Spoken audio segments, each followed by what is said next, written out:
ఈ నెల 30వ తేదీన ముక్కోటి ఏకాదశి పండుగను పురస్కరించుకుని మంగళగిరి శ్రీ లక్ష్మీనరసింహస్వామివారి ఆలయంలో మొట్టమొదటిసారి అధికారులు సుదూర ప్రాంతాల నుంచి వచ్చే భక్తులకు దర్శన విషయంలో ఎలాంటి అసౌకర్యం లేకుండా వినూత్నమైనటువంటి కార్యక్రమాన్ని శ్రీకారం చుట్టారు.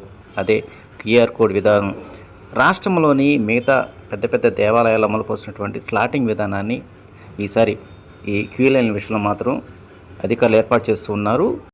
సాధారణ భక్తులు, విఐపీలు 200 లేదంటే 500 రూపాయల టికెట్లు కొనుక్కున్నటువంటి భక్తులు ఎవరైనా సరే ఎక్కువ సమయం క్యూ లైన్లో నుంచోకుండా క్యూఆర్ కోడ్లో ఉన్నటువంటి ఆ యొక్క స్లాట్ బుక్ చేసుకున్నట్లయితే తక్కువ సమయంలోనే స్వామివారి దర్శనం చేసుకునే అవకాశం ఉంటుందని ఆలయ అధికారులు తెలియజేశారు. దీనికి సంబంధించిన కసరత్తు ఇప్పటికే మొదలైంది. ఈ రోజు నుంచే చాలామంది భక్తులు ఈ యొక్క ఆన్లైన్ సంబంధించినటువంటి విధానం ద్వారా స్లాట్ బుక్ చేసుకున్న సమాచారం. అధికారికంగా మరో కొద్ది సమయంలోనే అధికారులు దీన్ని ఎలా ఉపయోగించుకోవాలని అంశంపై స్పష్టత ఇవ్వనున్నారు.